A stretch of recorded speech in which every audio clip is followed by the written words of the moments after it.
sebelum PAT ada baiknya kita berdoa dulu sesuai dengan keyakinan kita masing-masing. Berdoa mulai.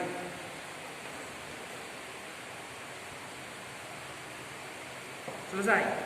Baik anak-anak, kita akan mereview materi kita terakhir. Kalian selama liburan ngapain saja? Belajar. Apalagi? Rebahan. TikTokan, chattingan, IG-an, dan lain-lain. Pertanyaannya, berapa persen belajarnya? 80. Dari angka 1 sampai angka 10, ada di angka berapa kalian? 5. Gua tidak. Soalnya saya lihat di e-learning paling dari 10 kali pertemuan, kalian yang aktif 3 kali pertemuan. Banyak yang jawab, Ustaz, nilainya saya kok masih 0. Ya jelas 0. Kok nggak ngerjakan. Apalagi ngerjakan punya temennya, di screenshot, dikirim. Sering banyak anak seperti itu. Makanya ketika nilainya kosong, nilainya saya mana Ustaz? Nilainya kosong, mau nilainya sama kok sama yang lain. Oke. Silakan kalian lihat dulu daftar isinya. Ada di bab halaman berapa? Halaman 7, angka Romawi 7. Di dalam soal PAT itu ada 3 bab. 1 mengenai litosfer. Yang kedua mengenai atmosfer. Yang ketiga mengenai hidrosfer. Hanya 3 subbab, 3 bab saja. Soal yang ada di dalam PAT kalau tidak salah 150. Kalau tidak salah. Tapi soalnya 150 soal. Kurang kan ya? Kebanyakan. Kenyang, Mbak. Ya 50 soal. Pilihannya jenis soalnya berupa pilihan ganda. Kemudian kisi-kisinya nanti akan kita bagikan. Kita akan mulai review pertama, dinamika litosfer. Silakan dibuka babnya saja, daftar isinya saja. Tidak usah ke dalam. Dari daftar isi, kalian bisa mengetahui isinya apa saja. Materi litosfer yang pertama, tenaga pembentuk permukaan bumi. Ada tenaga endogen dan tenaga Eksogen. Tenaga endogen, tenaga yang berasal dari dalam bumi. Apa saja? Ada tektonisme, vulkanisme, sama seisme atau gempa. Nanti di situ ada bermacam-macam penjelasan. Contoh tektonisme ada orogenetik sama epirogenetik. Kalau vulkanisme ada ekstrusi, ada Instruksi. Kalau seisme ini biasanya dihasilkan oleh pergerakan 2 faktor tadi, pergerakan tektonisme dan pergerakan vulkanisme. Kalau pergerakan karena tektonisme namanya seisme, ya, gempa tektonik. Kalau yang berasal dari vulkanik namanya gempa vulkanik. Kalau berasal dari dua-duanya gempa tektovulkanik. Bagaimana Pak permukaan bumi bisa dibentuk? Gak usah jauh-jauh. Kalian cek wajahnya kalian. Kalau wajahnya halus berarti tidak ada tenaga yang menyebabkan perubahan wajah. Kalau ada jerawat-jerawatnya, ibaratkan dia gunung. Yang wajah-wajah itu ibaratkan dia gunung yang jerawat. Kemudian siapa yang menyebabkan munculnya jerawat atau gunung? Dari dalam. Dia bisa hilang ketika dikasih sabun atau dikasih pelembab atau dikasih apalah jerawat itu. Dia bisa hilang. Sama juga dengan permukaan bumi. Gunung, permukaan bumi yang sudah dibentuk oleh tenaga endogen, dia bisa rusak gara-gara tenaga yang berasal dari luar atau tenaga eksogen. Apa saja Pak tenaga eksogen? 1. Pelapukan atau weathering. Yang kedua, pengendapan. Setelah dilapukan, diendapkan. Setelah pengendapan ada pelapukan, pengikisan dan Pengendapan. Jadi dilakukan, dikikis dulu, terbawa oleh air, angin dan lain-lain, diendapkan. Itu tenaga endogen dan tenaga eksogen. Materinya selesai. Yang litosfer. Materi kedua tentang atmosfer. Coba hirup nafas, kemudian ditahan. 1, 2, 3, hirup. Tahan. 1, 2, 3, 4, 5, 6, 7, 8, 9, 10. Cukup. Itu 10 menit. Kalian menghirup nafas dan ditahan. Bagaimana kalau seandainya 1 menit, 2 menit, 3 menit? Bagaimana rasanya pakai masker? Enak apa enggak? Enggak. Apalagi tidak si kata pakai masker atau semaput. Dan ternyata udara itu sangat penting. Udara sangat penting. Dengan adanya udara, kita satu bisa hidup. Yang kedua, cuaca yang ada di permukaan bumi, di atas permukaan bumi, bahkan di dalam permukaan bumi itu stabil. Seandainya udara hilang dalam 5 menit saja, maka bumi akan terbakar. Apa saja sih Pak komponen udara? 1, ada nitrogen, ada berapa persen ya, sekitar 70%. Ada karbon dioksida atau CO2 itu 20%. Ada oksigen paling sekitar 5%, 3-5%, lebihnya udara lain-lain. Oksigen itu lebih sedikit dibandingkan udara yang lain. Makanya hemat-hemat saja kalau menghirup udara. Dicicil. Berhenti dulu.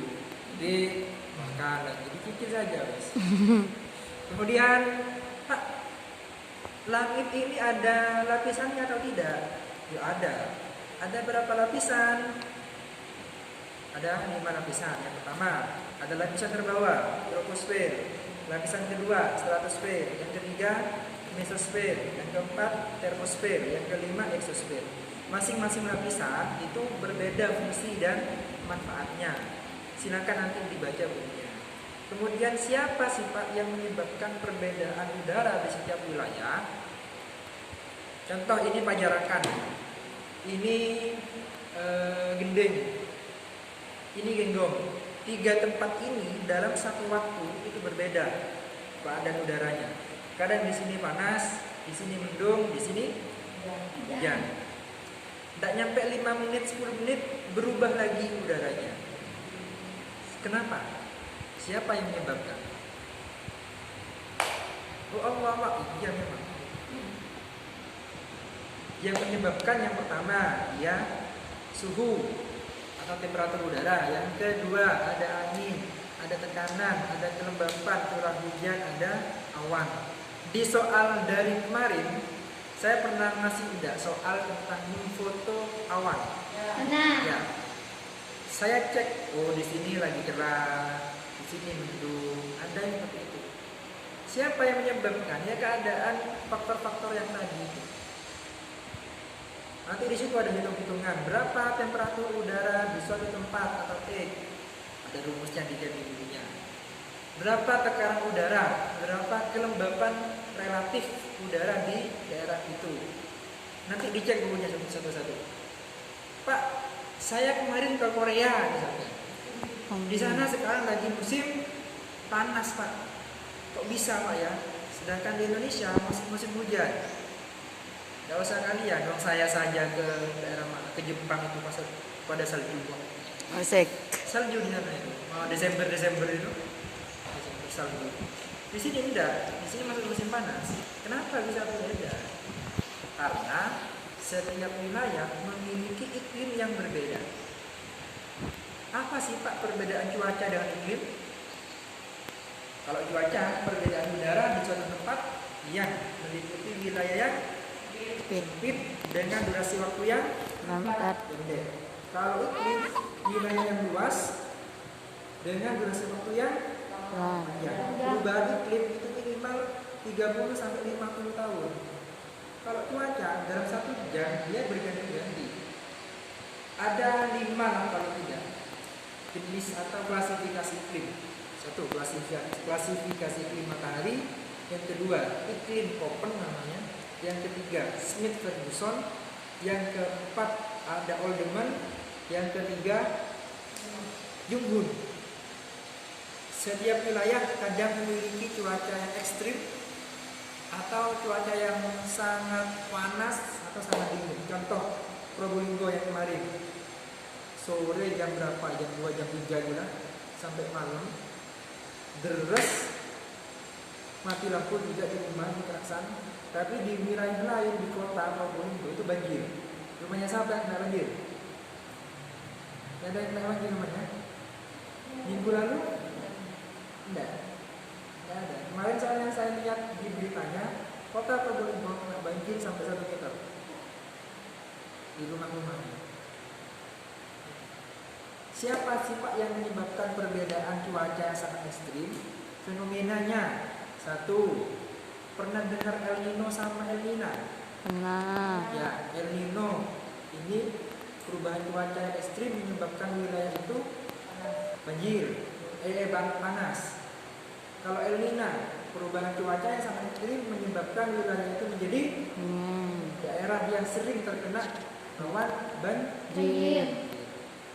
Simpelnya, Nino sama Nina, nama-nama cowok sama nama-nama cewek. Nino ini biasanya cowok, jarang nangisan, makanya dia gersang, hatinya gersang. Nina itu cewek, dia sering nangis, makanya sering basah anunya itu makanya. El Nino menyebabkan kemarau, El Nina menyebabkan Banjir. materi selesai. Yang atmosfer. Yang terakhir, materi hidrosfer. Hidro itu air, sfer itu lapisan. Berarti wilayah yang diliputi oleh lapisan air. Ingat, air itu volumenya tetap. Volumenya tetap. Tidak berubah. Kalau 90% yang 90%. Cuma yang berubah hanya bentuknya saja. Dari padat menjadi air namanya mencair. Dari cair menjadi gas namanya menguap. Dari gas menjadi padat namanya mengkristal, dan sebaliknya. Hanya yang berubah bentuknya saja. Melalui apa Pak? Melalui siklus. Matahari menyinari permukaan bumi, di situ ada air, ada daratan. Air itu menguap. Setelah menguap, dia mengalami kondensasi. Kemudian dari kondensasi dibawa angin turun hujan. Terus seperti itu. Menyerap, larinya ke laut, disinari lagi. Jadi awan, hujan, ke permukaan bumi diserap, larinya ke sungai, larinya ke laut, diuapkan lagi. Setelah diuapkan, lagi muter-muter dulu. Itu namanya siklus air atau hidrologi. Ada 3 siklus air: siklus pendek, siklus sedang, siklus panjang. Pak, permukaan air di permukaan bumi ada air apa saja sih Pak? 1, air tawar. Yang kedua, air asin. Air tawar itu ada rawa, ada sungai, ada danau. Kemudian yang asin juga macam-macam lautnya. Ada laut transgresi, ada insgresi, ada laut tengah, ada laut tepi, ada laut macam-macam. Silakan lihat bukunya. Manfaatnya perairan itu apa sih Pak? Di bidang teknologi misalkan, kalian pernah tahu penyulingan air asin menjadi air tawar?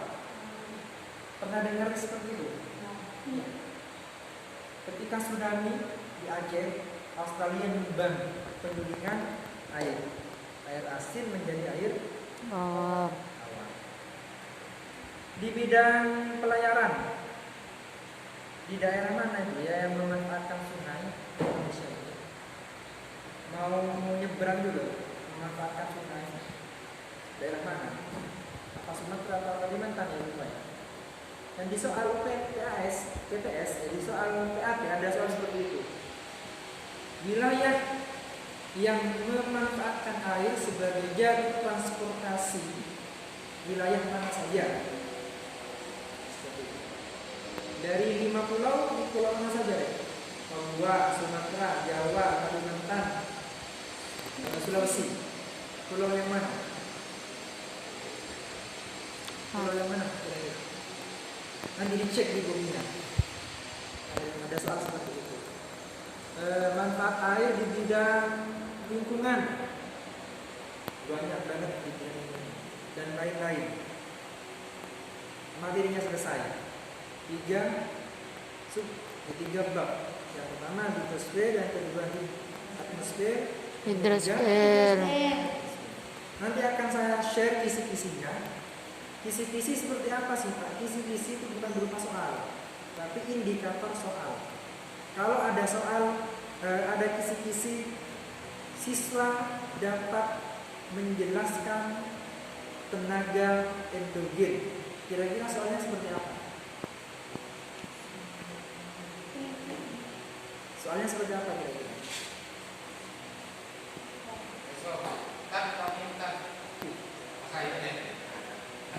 Bahwasanya kita kebutuhan sekolah, siswa atau guru belum bisa digunakan hari ini. Karena pada saat kalian pulang ke rumah, aplikasi apa alat-alat bentuknya kena update semua. Jadi mulai kemarin masuk dalam perbaikan, insya Allah paling bentar ya, besok insya Allah sudah dijalan. Tapi untuk sekarang sabar dulu. Buat hari ini belum ada. Tidak butuh internet apa? Sudah takutnya. Rasa di sini apa? Takutnya. Saya